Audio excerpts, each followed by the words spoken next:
नमस्कार साथियों, स्वागत है आप सभी का हमारे अपने YouTube चैनल पढ़ाई अड्डा पे। तो आज हम लोग मोशन को आगे बढ़ाते हुए सीखेंगे एक्सेलरेशन और रिटार्डेशन के बारे में। इससे पहले आप लोगों को जानना होगा कि वेलोसिटी क्या होता है, स्पीड क्या होता है, डिस्प्लेसमेंट क्या होता है, डिस्टेंस क्या होता है। तो अगर आप लोगों को वो नहीं पता तो मेरे पिछले वीडियोज में जाके देख सकते हैं, जहां पे मैंने पूरे डिटेल्स रूप में ये सारे के बारे में बताया हूँ। उसके बाद आप लोग ये देखिएगा तो और भी अच्छे तरीके से आप लोगों को समझ में आएगा। तो चलिए इसको स्टार्ट करने से पहले हम एक एग्जांपल लेते हैं। समझते हैं ऐसे कि हमारे आसपास जितनी भी ऑब्जेक्ट्स होते हैं, हमारे आसपास जितनी भी गाड़ियां, ऑब्जेक्ट्स जो भी होती हैं, वो कभी भी यूनिफॉर्म वेलोसिटी से मूव नहीं करते। क्या वो हमेशा हर टाइम यूनिफॉर्म वेलोसिटी से ही मूव करते हैं? क्या नहीं करते हैं। मतलब उनका वेलोसिटी क्या होते रहता है, चेंज होते रहता है। या तो उसका डायरेक्शन चेंज होगा या तो उसका वेलोसिटी चेंज होगा। उसी तरीके से हम एक एग्जांपल लेते हैं। मान लीजिए कि कोई गाड़ी है, एक गाड़ी है जिसका डायरेक्शन चेंज नहीं हो रहा है। मीन्स ये गाड़ी का डायरेक्शन चेंज नहीं हो रहा है, मीन्स ये एक सेम डायरेक्शन में स्ट्रेट रोड पे गाड़ी चल रहा है। अब मान लीजिए कि गाड़ी जो है अभी मान लीजिए शुरुआत में गाड़ी 20 मीटर पर सेकंड की स्पीड से चल रही है। अब गाड़ी जब यहाँ पे आ गई तब इनका स्पीड हो गया 30 मीटर पर सेकंड, और यहाँ से यहाँ तक आने में गाड़ी को लगा मान लीजिए 2 सेकंड। फिर अगला गाड़ी गया, अगर अब की बार गया गाड़ी यहाँ, और यहाँ पे स्पीड हो गया 40 मीटर पर सेकेंड, और यहां से यहां तक आने में लगा 5 सेकेंड। अगला फिर गाड़ी आ गया यहाँ पे, और यहाँ पे स्पीड इसका हो गया 10 मीटर पर सेकेंड, और टाइम लगा इसको 7 second.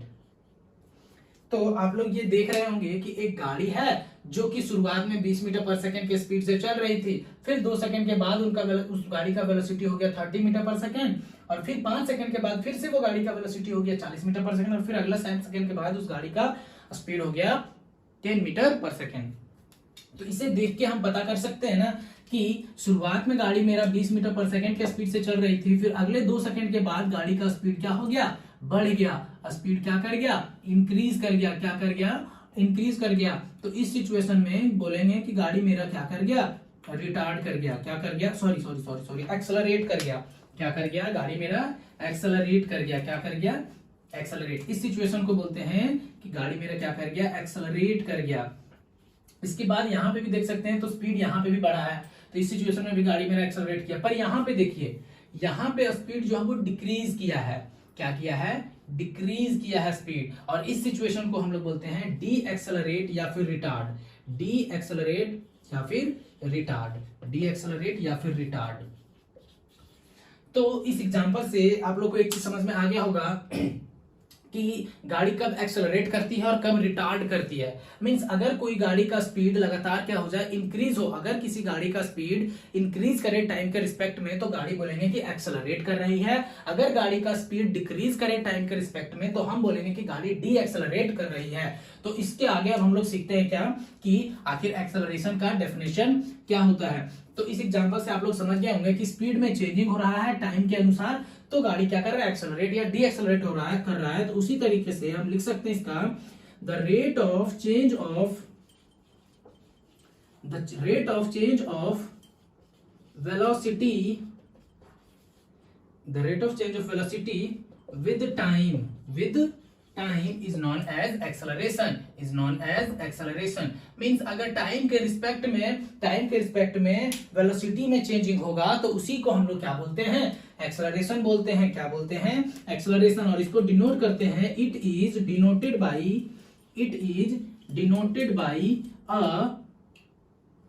By small letter A. इससे इसको डिनोट करते हैं स्मॉल ए से। तो एक्सेलरेशन का डेफिनेशन क्या होता है, the rate of change of velocity with time. अब किसी भी गाड़ी में एक्सेलरेशन तभी आएगा जब वो गाड़ी का स्पीड क्या करेगा, चेंज करेगा। अगर मान लीजिए गाड़ी का स्पीड ही चेंज नहीं करेगा, हम यहाँ पे बताएं कि change in velocity with time means कितना का वेलोसिटी चेंज हुआ टाइम के रिस्पेक्ट में, मींस कितने समय में गाड़ी का स्पीड कितना चेंज हुआ, उसी को डिवाइड करके हम एक्सेलरेशन निकालते हैं। मान लीजिए कि गाड़ी का वेलोसिटी चेंज ही नहीं हो रहा तो उसका एक्सेलरेशन हमेशा क्या होगा, 0। तो हमेशा एक्सेलरेशन उस गाड़ी का फाइंड किया जाता है जिसका वेलोसिटी चेंज कर रहा हो। अब आगे हम लोग सीखेंगे एक एग्जांपल से इसका फॉर्मूला डिराइव करेंगे, इसका यूनिट डिराइव करेंगे। ठीक है, तो चलिए अब आप लोग इसको हम इरेज करते हैं। आप लोग को स्क्रीनशॉट लेना हो तो ले लीजिए। अब इसको इरेज करते हैं और फिर बताएंगे इसका फॉर्मूला और इसका unit.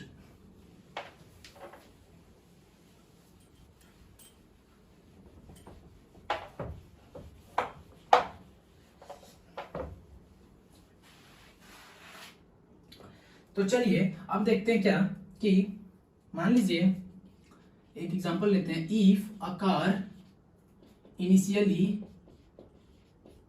initially travels with velocity u and after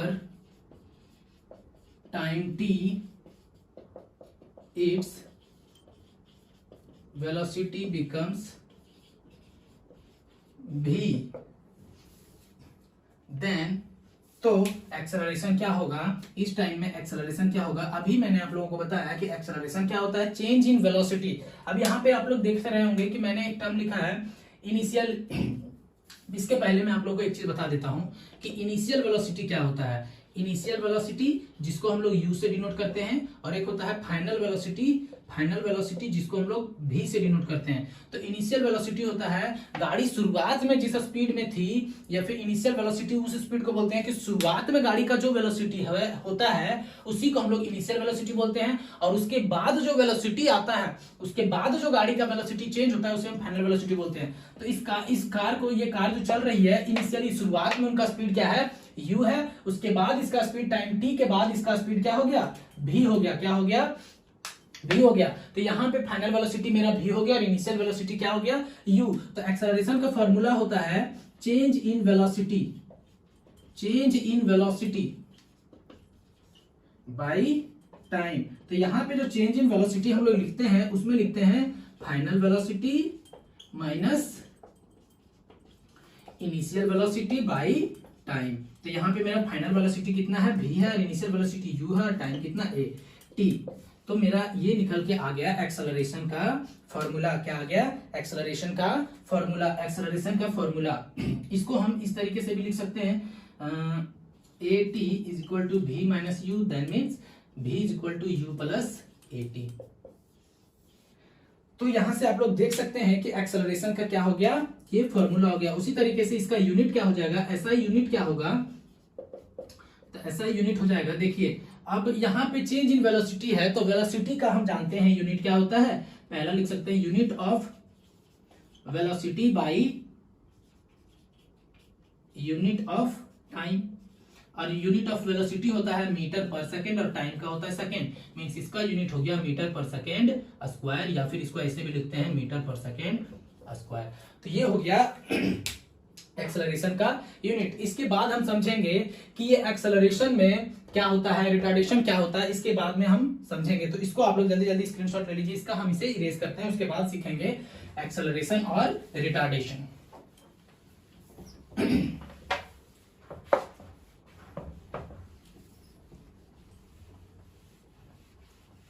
चलिए अब देखते हैं। तो शुरुआत में मैंने आप लोगों को बताया था कि अगर गाड़ी क्या कर रही है, गाड़ी का स्पीड क्या कर रही है, गाड़ी का स्पीड अगर इंक्रीज करेगा विद रिस्पेक्ट ऑफ टाइम तो गाड़ी बोलेंगे कि क्या कर रहा है, एक्सेलरेट कर रहा है। तो एक्सेलरेशन में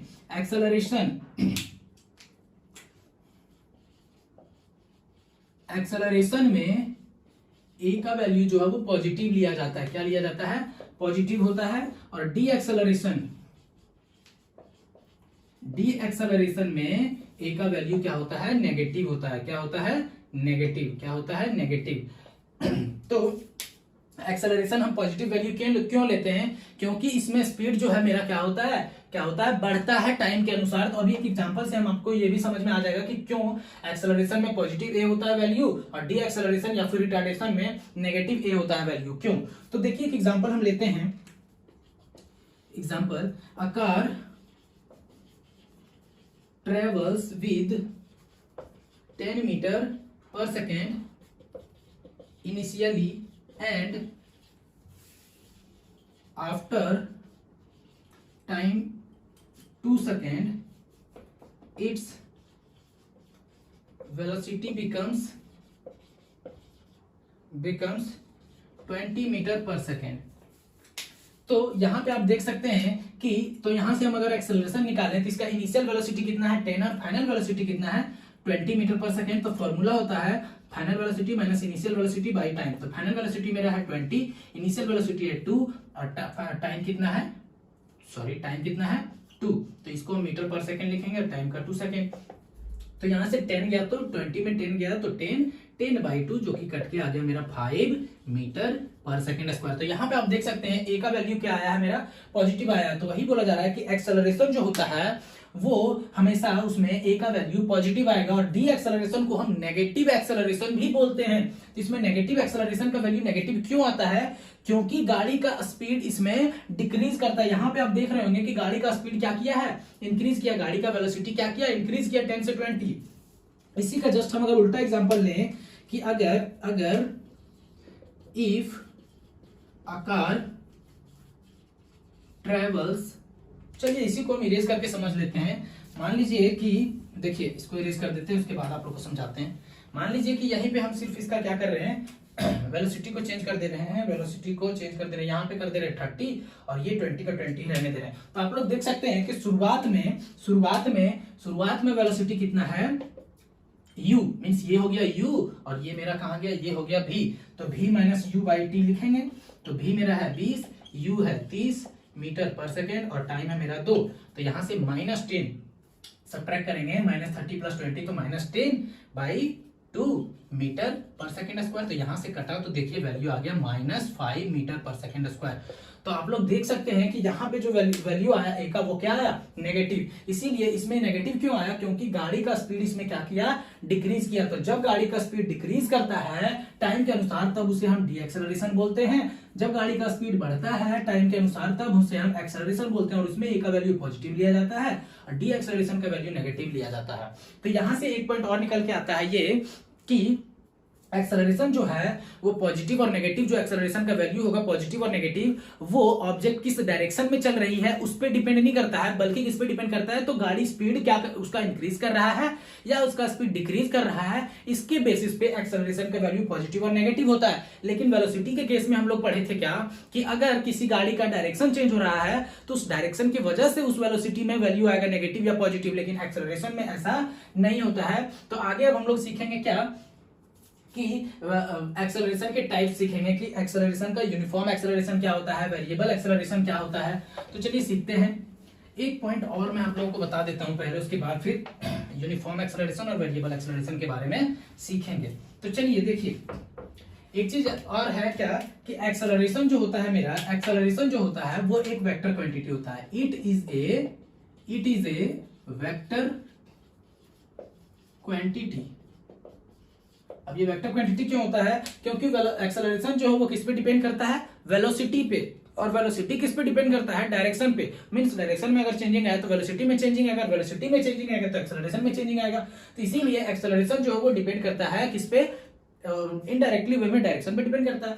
तो ये क्या है, एक वेक्टर क्वांटिटी है। क्या है, वेक्टर क्वांटिटी है। अब हम लोग सीखते हैं यूनिफॉर्म एक्सेलरेशन क्या होता है। नाम से ही पता चल रहा है यूनिफॉर्म एक्सेलरेशन। इफ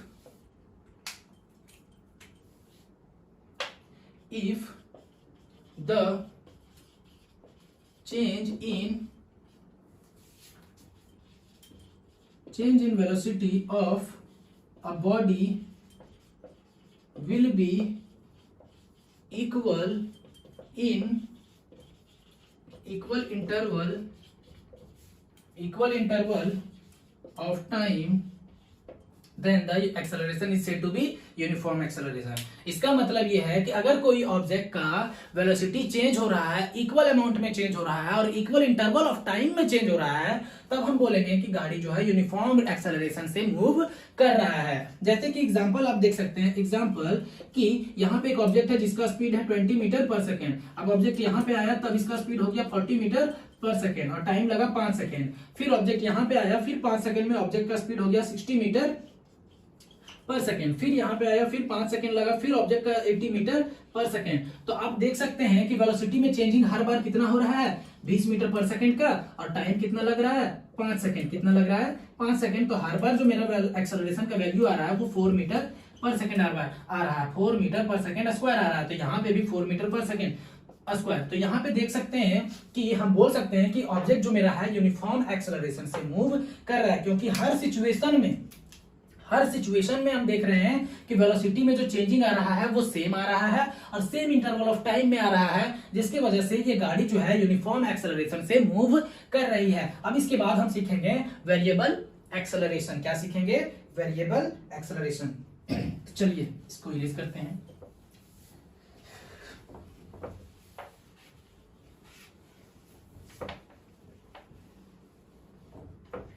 देखिए मेरा अगला टॉपिक है हम लोग का variable acceleration.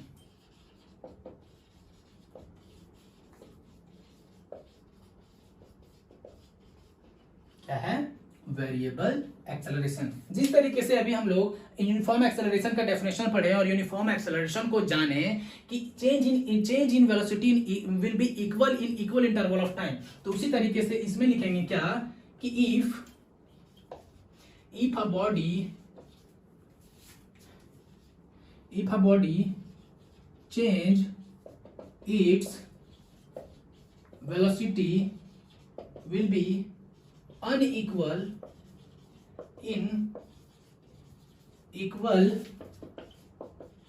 interval of time is known as variable acceleration. या फिर ऐसे भी लिख सकते हैं कि अगर object if a body change its velocity will be equal in unequal interval of time, तब भी बोलेंगे कि मेरा ऑब्जेक्ट जो है या फिर जो बॉडी है वो वेरिएबल एक्सेलरेशन से मूव कर रहा है। एग्जांपल ऐसे समझ लेते हैं, यहाँ पे एक गाड़ी है, फिर ये गाड़ी यहाँ आया, फिर ये यहाँ आया, फिर यहाँ आया, यहाँ से यहाँ तक आने में इसको 2 सेकंड लगा। मान लीजिए शुरुआत में इसका स्पीड था 10 मीटर पर सेकंड, अब जो वेलोसिटी हो गया वो 20 मीटर पर सेकंड। अब यहाँ से यहाँ लगा 5 सेकंड और स्पीड हो गया 50 मीटर पर सेकंड। अब यहां से यहां आने में इसको लगा 3 सेकंड, स्पीड जो वेलोसिटी हो गया वो हो गया 40 मीटर पर सेकंड। तो आप देख सकते हैं कि हर बार जो वेलोसिटी में चेंजिंग आ रहा है, यहाँ पे आया 10 मीटर पर सेकंड का चेंजिंग, यहाँ पे आया 30 मीटर पर सेकंड का चेंजिंग, यहाँ पे आया फिर से -10 मीटर पर सेकंड का चेंजिंग। तो आप देख रहे हैं कि हर बार जो वेलोसिटी में चेंजिंग आ रहा है वो अलग अलग आ रहा है और हर बार टाइम भी चेंज होने में क्या लग रहा है? अलग अलग। तो हम बोल सकते हैं कि ये मेरा ऑब्जेक्ट जो है वो वेरिएबल एक्सेलरेशन से मूव कर रहा है। तो आशा करते हैं कि आप लोगों को यहाँ तक समझ में आ गया होगा। इसके बाद हम सीखेंगे जो कि एक बहुत ही इंपॉर्टेंट टॉपिक है, एक्सेलरेशन ड्यू टू ग्रेविटी के बारे में। किसके बारे में? एक्सेलरेशन ड्यू टू ग्रेविटी, जो कि हर सब्जेक्ट बहुत ज्यादा इससे क्वेश्चन भी बनता है और ये आगे तक भी बहुत ज्यादा काम देने वाला चीज है। तो चलिए अब हम लोग लास्ट टॉपिक सीखते हैं एक्सेलरेशन ड्यू टू ग्रेविटी के बारे में। किसके बारे में? Acceleration due to gravity. तो उसके पहले चलिए लिखते हैं, अगला टॉपिक है मेरा एक्सेलरेशन ड्यू टू ग्रेविटी, जिसको हम लोग स्मॉल g से डिनोट करते हैं।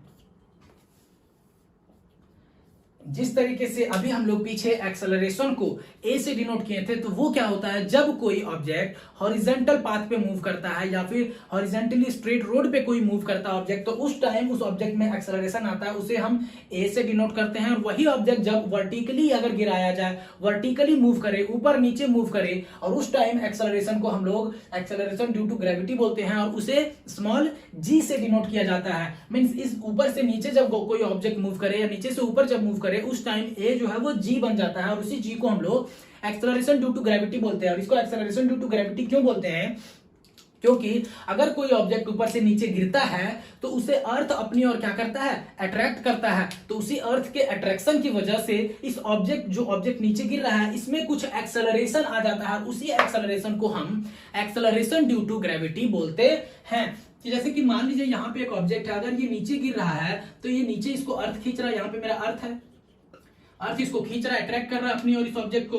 तो ऑब्जेक्ट जो इसको अपनी ओर खींचता है, जो अर्थ अट्रैक्शन, फोर्स ऑफ अट्रैक्शन की वजह से, उसकी वजह से इस ऑब्जेक्ट में एक एक्सेलरेशन आ जाता है, उसी को हम लोग g से डिनोट करते हैं। इसी एक्सेलरेशन को हम लोग क्या करते हैं? g से डिनोट करते हैं, जो कि होता है एक्सेलरेशन ड्यू टू ग्रेविटी। तो एक्सेलरेशन ड्यू टू ग्रेविटी क्या होता है? तो द एक्सेलरेशन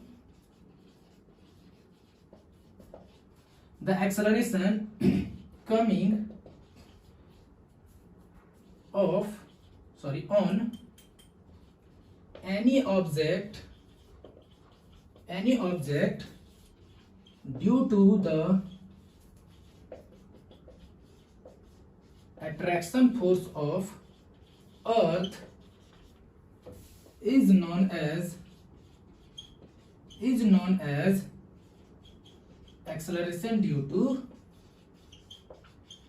ग्रेविटी मीन्स अगर कोई ऑब्जेक्ट में एक्सेलरेशन आ रहा हो अर्थ की अट्रैक्शन फोर्स की वजह से, तो उसे हम एक्सेलरेशन ड्यू टू ग्रेविटी। एक होता है ग्रेविटेशनल फोर्स और एक होता है ग्रेविटी फोर्स। तो ग्रेविटेशनल फोर्स क्या होता है, तो ये मैं आप लोगों को आगे डिटेल्स में बताऊंगा। अभी यहाँ पे बस इतना सीख लीजिए कि ग्रेविटी फोर्स क्या होता है। तो अर्थ किसी भी ऑब्जेक्ट को अपनी ओर जिस अट्रैक्शन से खींचता है उसी को हम ग्रेविटी फोर्स बोलते हैं, और उस फोर्स की वजह से उस ऑब्जेक्ट में जो एक्सेलरेशन आता है उसे ही हम एक्सेलरेशन ड्यू टू ग्रेविटी बोलते हैं। और इसका वैल्यू एक होता है, इस जी का एक वैल्यू होता है जो होता है 9.8 मीटर पर सेकेंड स्क्वायर, और ये फिक्स होता है। कहीं कहीं पे इसको 10 मीटर पर सेकेंड स्क्वायर भी लिखा जाता है। ये न्यूमेरिकल में यूज किया जाता है ताकि कैलकुलेशन हमारा क्या हो सके, आसान हो सके। क्या हो सके, आसान। अब देखिए जी का वैल्यू जो है वो एक बार पॉजिटिव होता है और जी का वैल्यू नेगेटिव होता है। अब ये कब होता है, तो जब कोई ऑब्जेक्ट फ्रीली फॉल करे मींस अगर कोई ऑब्जेक्ट ऊपर से नीचे गिर रहा हो तो उस टाइम उस बॉडी में जो एक्सेलरेशन ड्यू टू ग्रेविटी आएगा उसे हम पॉजिटिव लेंगे। और अगर कोई ऑब्जेक्ट ऊपर से नीचे हम फेंक रहे हो तो उस टाइम जो जी का वैल्यू लेंगे वो नेगेटिव लेंगे। Means in freely fall means downward motion में, ये हो गया डाउनवर्ड मोशन में, और ये हो गया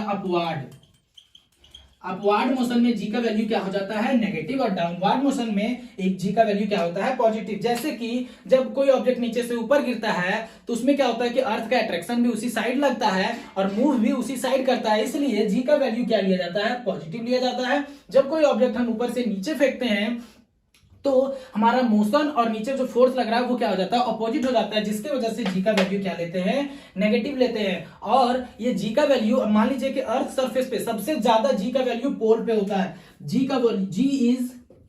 जी is maximum at pole means pole पे, ये हमारा अर्थ है तो अर्थ का ये नॉर्थ पोल और साउथ पोल होता है, तो इस पोल पे जी का वैल्यू सबसे ज्यादा होता है। और अगर हम अर्थ के अंदर चले जाएं तो जी का वैल्यू डिक्रीज करेगा। ये अर्थ सरफेस से ऊपर चले जाएं तब भी जी का वैल्यू डिक्रीज करता है, डिक्रीज करता है।